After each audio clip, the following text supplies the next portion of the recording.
Tell me the one about the virus again, then I'll go to bed. But my boy, you're growing weary, sleepy thoughts about your head.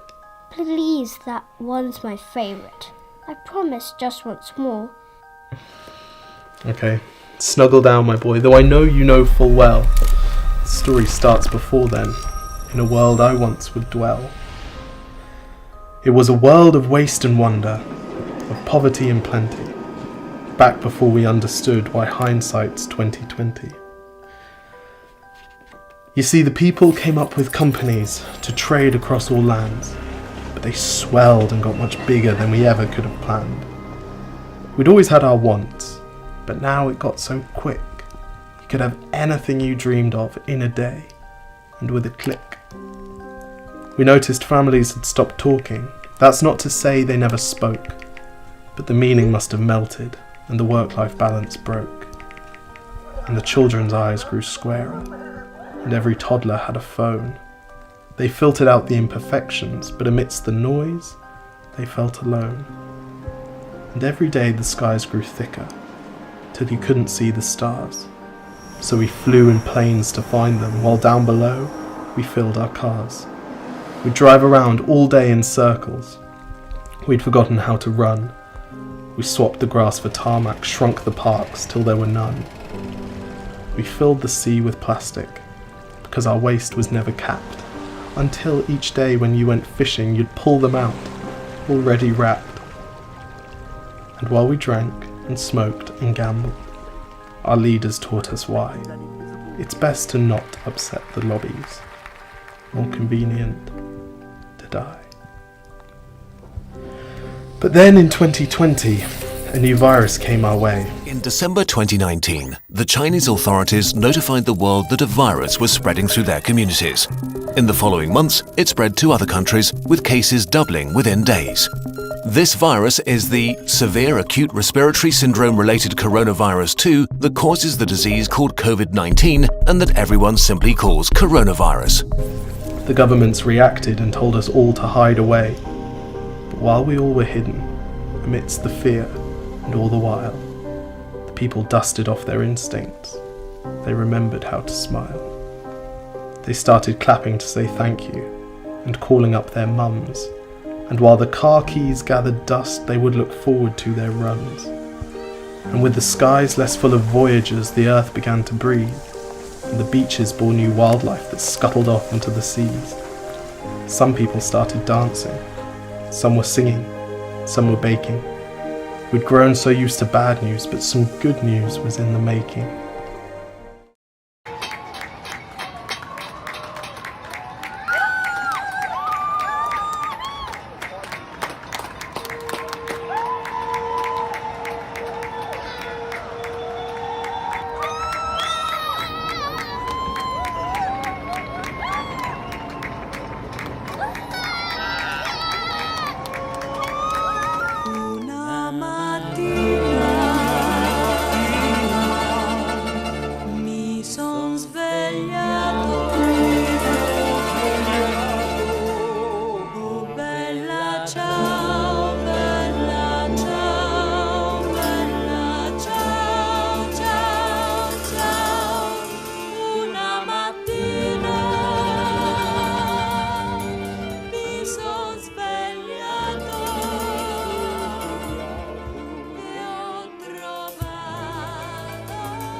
In the face of a vicious pandemic, when it would have been so easy for fear and selfishness to rule, we've found our shared humanity again.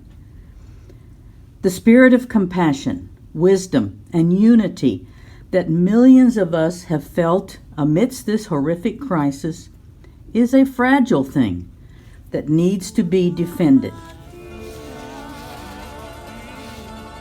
In Bangalore, India, one little restaurant called Desi Masala is feeding more than 10,000 vulnerable people every day. And they aren't the only ones. Thousands of volunteers everywhere are helping to cook fresh, healthy food for frontline workers and those in need. This is Elena Pagliarini, a nurse from Italy, passing out at her desk after an exhausting night shift. A few days later, she tested positive for COVID-19. Elena's passion stands for the millions of hospital staff who are risking their own lives to save those of others every single day. After decades of fighting each other, rival gangs around Cape Town, Africa, have agreed on an unprecedented truce and are now working together to bring food to struggling households in their communities.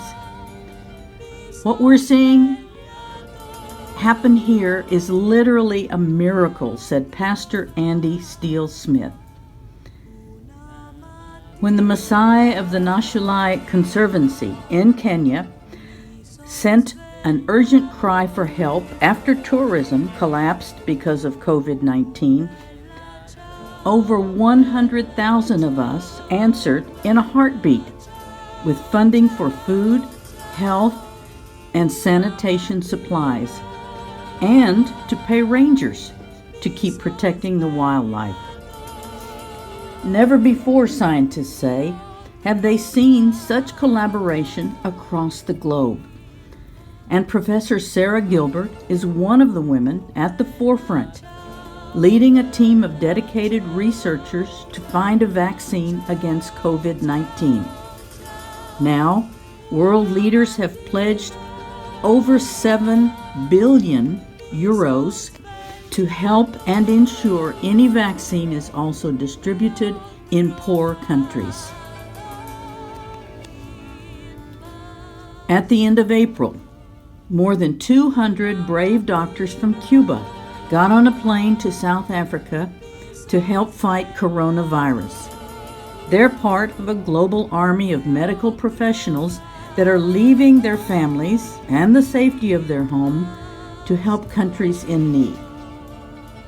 This is Hassan, a former Syrian refugee who joined over 750,000 UK citizens who signed up to help the National Health Service. He's now working as a cleaner at his local hospital and says, "London has been my home since leaving Syria, and the least I can do is make sure my neighbors and the amazing NHS staff are safe and sound." People in Naples, Italy, have been leaving solidarity baskets for those who are struggling. An attached note reads, "Put in if you can, take out if you can't." And it's not just Naples.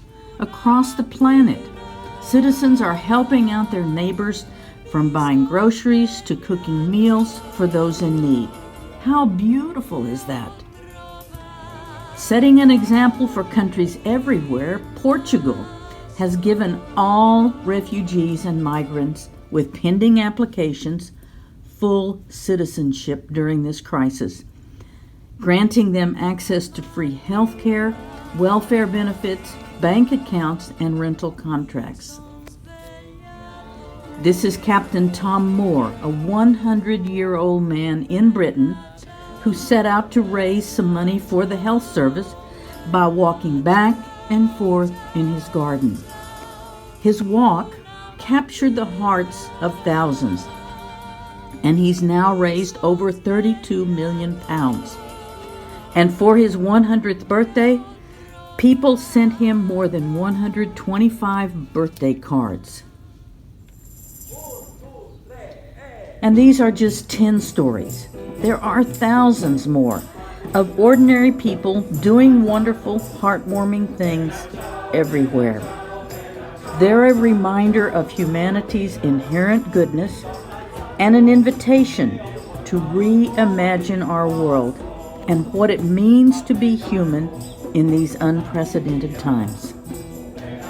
This pandemic is far from over, and there will be many more crises to come.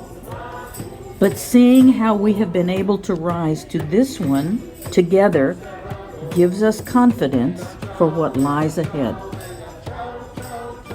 Una mattina mi sono svegliato, oh bella ciao, bella ciao, bella ciao, ciao, ciao. Una mattina mi sono svegliato e ho trovato l'invaso. Oh partigiano, portami via, oh bella ciao, bella ciao, bella ciao, ciao, ciao. Partigiano, portami via, che mi sento di morire.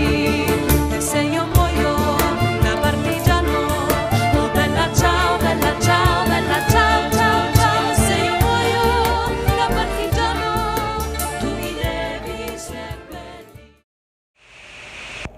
There is neither Jew or Gentile, neither slave or free, nor is there male or female, for you are all one in Christ Jesus. As an African American woman religious, my perspective on the recent events concerning the George Floyd killing and of many other injustices and tragedies that African Americans and people of color have endured at the hands of some law enforcement recently, I find myself asking the why question. In a country that prides itself on the slogan, "Let's make America great again," is a far cry from the reality. Greatness is not built upon the neck of injustice. The truth of the matter is, racism has never left America. Racism is every much as deadly as any virus that can plague a society. The only difference between the two is that a virus does not discriminate about who it kills. Racism, on the other hand, selectively and intentionally kills through injustice, prejudice, and practices that undermine the dignity of all people of color. Whether it is societal, institutional, or individual racism, it denies the most basic of profound truths, that we as human beings are created in God's image. This in turn entitles each and every one of us to be respected and to be upheld in dignity. It is time to raise our voices in peaceful, not destructive protest in order to end the systemic evil of racism. Sometimes this is extremely hard to do when we witness the brutality and injustice of how the poor, the marginalized, the immigrant, and people of color are treated. What is needed in today's troubling times is to build up relationships in trust, love, and unity, and to tear down the walls of hate, suspicion, injustice, and racism. Una mattina mi sono svegliato, oh bella ciao, bella ciao, bella ciao, ciao, ciao. Una mattina mi sono svegliato e ho trovato l'invaso. Oh partigiano, portami via, oh bella ciao, bella ciao, bella ciao. And so when we found the cure and were allowed to go outside, we all preferred the world we found to the one we'd left behind. Old habits became extinct, and they made way for the new, and every simple act of kindness was now given its due. But why did it take a virus to bring the people back together? Well, sometimes you've got to get sick, my boy, before you start feeling better. Now lie down and dream of tomorrow and all the things that we can do. And who knows, if you dream hard enough, maybe some of them will come true. We now call it the Great Realization. And yes, since then there have been many. But that's the story of how it started and why hindsight's 2020.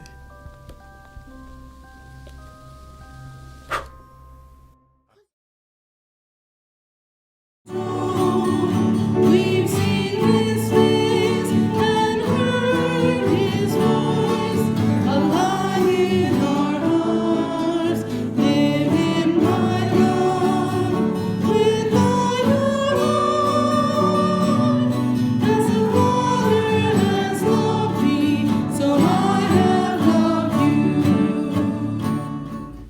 So, being connected to the vine, well, that's a reality we can lean into, isn't it? We lean into that reality naturally, easily, authentically, every day. We know what it is to lean into the vine, into who Jesus is for us. My pandemic experience is a little bit of several things. It's been difficult being locked down, knowing that people are hurting and that there's a sense of high anxiety. And yet, for me here at the house, I have also seen my community and myself blossom in very simple little things, like being able to form teams of cooking teams, because we had to let go of the cooks for a little bit, and cleaning teams.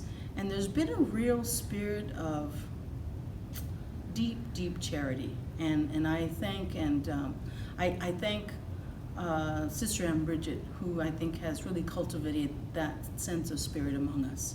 So in the midst of something that is very difficult, beauty stands out, and God is with us.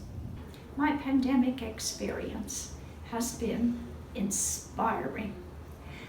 Our leadership sisters have created such a peaceful atmosphere, inspiring us to participate in beautiful online masses, communion services, and daily prayer gatherings. Our teaching sisters, although struggling with a new way to reach students, remain calmly with us in daily prayer and work. Since some of our workers cannot be with us, everyone is pitching in to help with meals, with cleanup, and with housekeeping. Jody Kirchner, our administrator, has been our angel. Prayerfulness, laughter, and silence reside as we all thankfully go forward, trusting that God will protect us. I arrived in Corpus Christi on March 11th. We were in the middle of Lent, and when it was time for me to leave from here, the meeting I went to, I learned that I had to stay here. During the time of this pandemic, I've experienced a whole lot of different feelings: fear, hope, grieving, joy, anger, distress, compassion, care for all of the people who are suffering in the world, disappointment, discouragement, wondering if we'll ever go back to normal. I think the main feeling that I've experienced, I would say, is vulnerability. I think this whole experience of the pandemic for all of us puts us in a very fragile and vulnerable place. Corpus Christi is sort of an in-between home, between my home, which is Cleveland, and the home where I've lived for the better part of the last 3 years in Mexico. in Cuernavaca, Mexico. During this time, I think there are three words that have sustained me and challenged me. One is a word from Dr. Seuss. He said, when something bad happens, you have three choices. You can either let it define you, you can let it destroy you, or you can let it strengthen you. And so I think this time of pandemic challenges me with how I want to live it. A spiritual director I once had would always ask me a question which has become an important question in my discernment. And her question was, what can you learn here that you can't learn anywhere else? So I asked myself, what can I learn in this time of pandemic? What can I learn here in Corpus Christi with the sisters here, with the experience that we share here?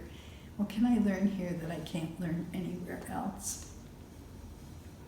And I think the third word that has sustained me during this time is the word that Jesus has said over and over to the disciples in his appearances after the resurrection. He says, don't be afraid, peace be with you. And so even though I'm not at home, Jesus says, make your home in me as I make my home in you. And we're learning together to be church differently. We're not a building, but a people gathered in whatever way we can by our faith in the incarnate Word. My experience during the pandemic has been very enlightening. I have been concerned about the welfare of the sisters, their health, and my health. At the same time, I was very much aware of my responsibilities to the community to continue doing the work that I need to do in service and leadership. I also became very aware of my hunger for daily Mass and reception of communion, and recognizing the gift that it is for us that sometimes we take for granted. And finally, I also became very clear in my own mind and heart that God does not intend suffering, that the miracles and teachings of Jesus tells us that he is a God of compassion and that God is walking with us.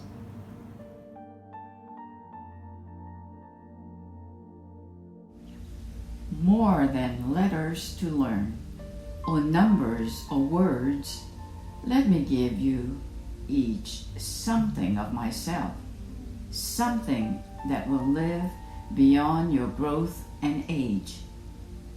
Some bits of truth and loveliness and wonder. God's image indelible upon your souls, and his dear mother's love, a light within your hands to guide and beautify. A love of little things, the color of a leaf and the markings of a wing, a gentle courage and a tender strength, a way to walk in humility and kindly tolerance.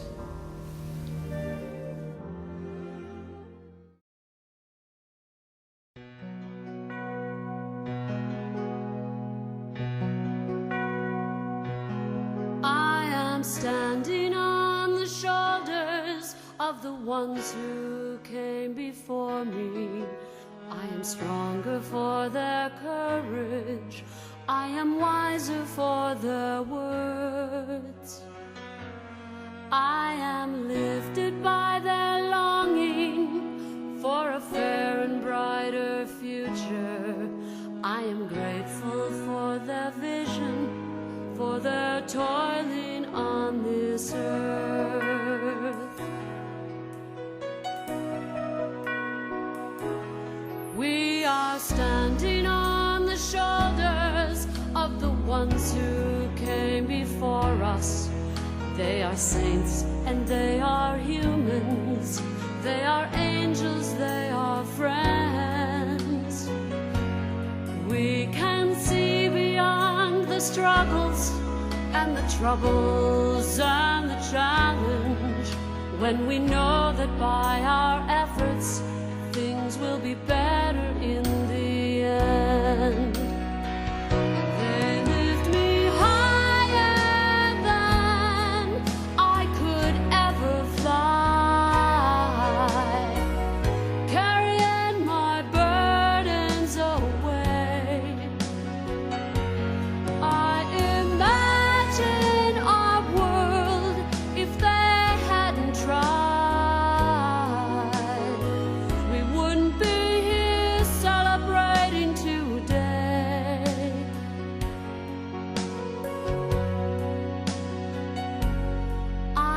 am standing on the shoulders of the ones who came before me.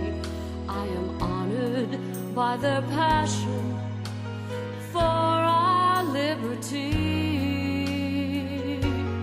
I will stand a little taller, I will work a little longer, and my shoulders will be there to hold the ones who follow me. They lift me higher than I could ever fly, carrying my burdens away. I imagine our world if they hadn't tried, we wouldn't be so very blessed today.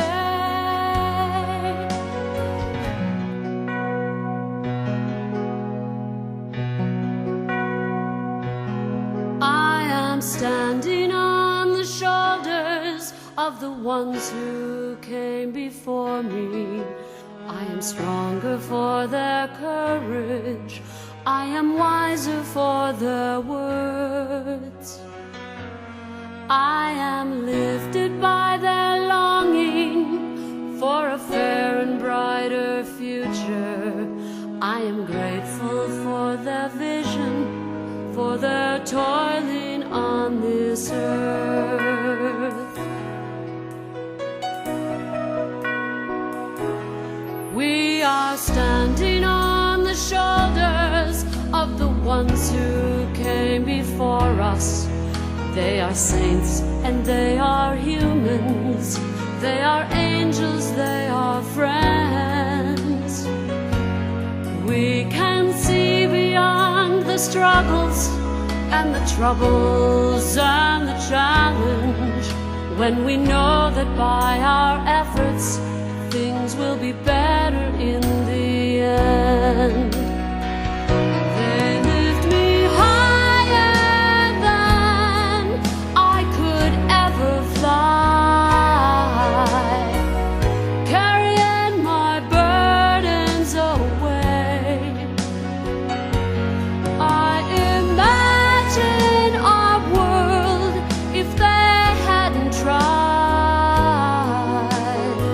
we wouldn't be here celebrating today.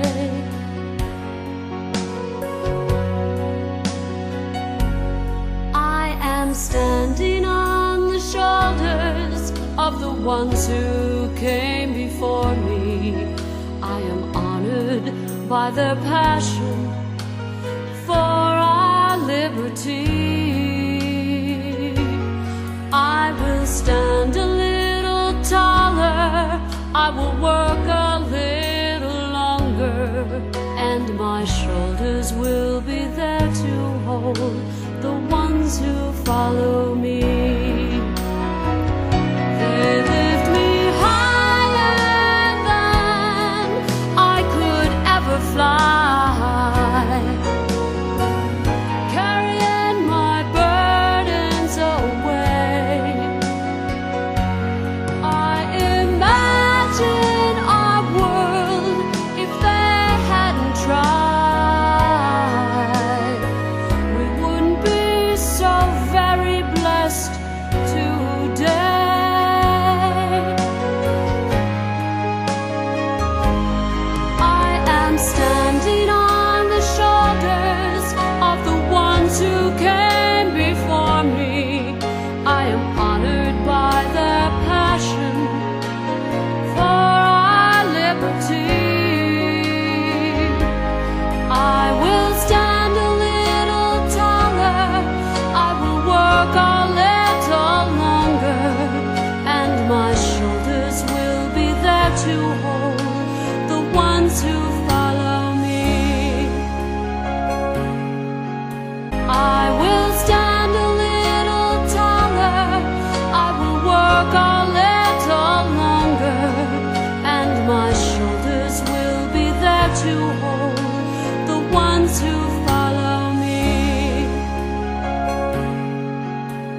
shoulders will be there to hold the ones who follow me.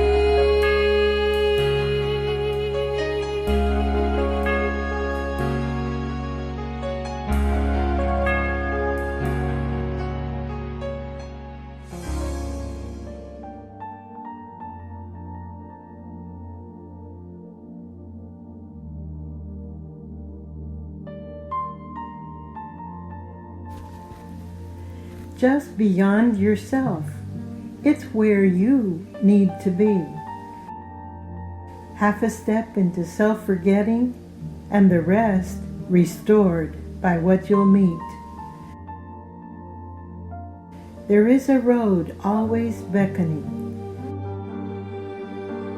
When you see the two sides of it closing together at that far horizon, and deep in the foundations of your own heart at exactly the same time, that's how you know it's the road you have to follow. That's how you know it's where you have to go. That's how you know you have to go. That's how you know, just beyond yourself, it's where you need to be.